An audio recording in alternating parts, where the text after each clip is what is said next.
Earlier this week, Alderon Games, the developers of Path of Titans, released a video on their YouTube channel commenting on their current plans for the title's near future, revealing a decent amount of upcoming features and overall content.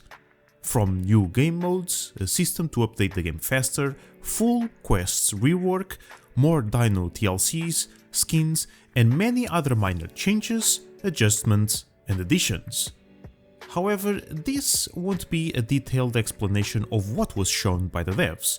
Velocci already made a pretty in-depth overview of it, so please check it out if you're looking for that sort of information.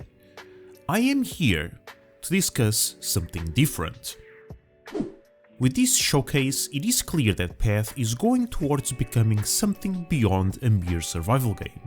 Something more.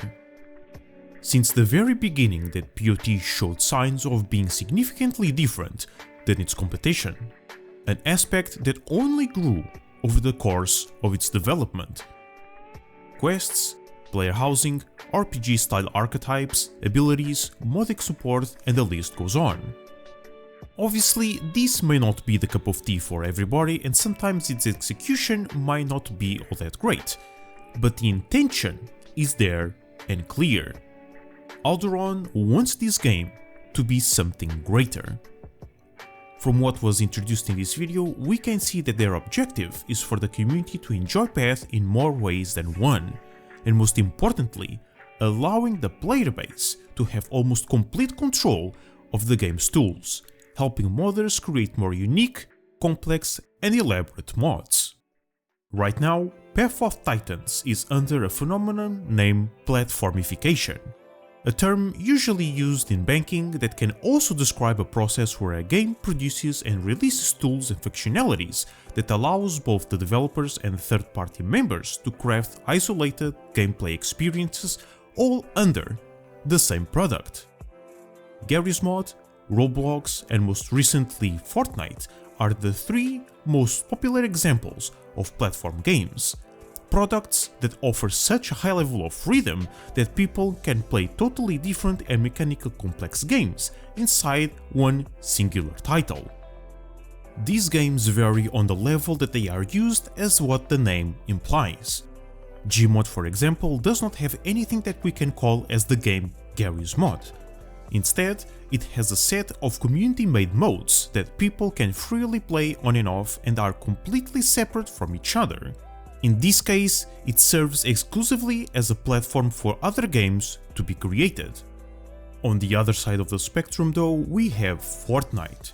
Initially released as a free-to-play battle royale title, the developers slowly pushed and incentivized the community to experiment on their engine and create unique experiences, to the point that Epic Games themselves partnered with other game companies for the sole purpose of creating high-quality game modes inside Fortnite, having now the same platform capabilities as the previous example while still having a core gameplay experience being presented and treated as the main focus of the game itself. Through these comparisons, we can conclude that Path is working towards being more of the latter than the former, specifically stating on their own video that despite these game modes existing and the players being able to create their own as well, their main focus will always be survival. Back when Path was still in its beta stages, the developers were already openly disclosing that this was a core component of the game, that they wanted the community to be part of the game itself by being able to craft their own experiences, basically heavily promoting and encouraging modding. At that time, I was a bit concerned with this approach, if I'm honest. I was worried that this much freedom would dilute the game's vision to such an extent that Path of Titans would eventually become simply a platform for other games to be made.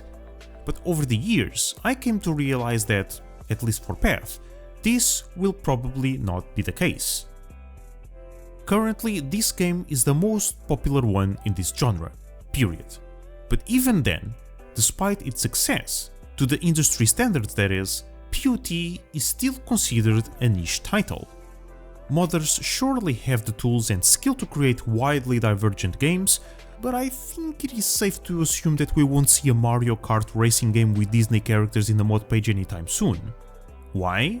Because 100% of the people that bought and will ever buy Path did so with the intent of playing an animal survival game.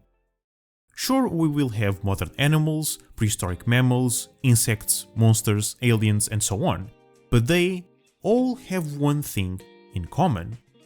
You play as an animal, being survival, deathmatch, or any other game mode. Unlike the other examples previously mentioned, Path has a very specific vision, a vision that the community was looking for, and one that they want to pursue. That is why the overwhelming majority of mods currently are dinosaurs. Of course, we have the odd monster or alien here and there, but most mods, and specifically the most popular ones, are all exclusively extinct animals. This leads me to believe that Path will be a major breeding ground for future games in this genre. Here, aspiring developers have the opportunity to practice their skills, test new ideas, and refine mechanics or concepts already made by other games. These upcoming game modes do sound interesting, and at the very least they will be a nice palate cleanser for avid Path players. But personally, this excites me not because of the modes themselves, but how this can benefit the genre as a whole. Alderon already did great for dinosaur survival games by bringing this such unique experience to many people that didn't even know they existed. It expanded its horizons massively, and now we are seeing them go even further by planting the seed for the genre's future. I'm in no way saying that they are leaving their core game behind. I am simply stating that these upcoming additions represent far more than the short-term improvements for Path, but rather they represent the foundation for the next generation of dinosaur survival games. A huge thank you to my Patreon supporters for supporting the channel and the content I create. If you want to join the ranks, you can do so for only $1 a month, the link will be in the description. Don't forget to leave your thoughts and opinions down below, join our Discord server, engage with the community, and I hope to see you all next week.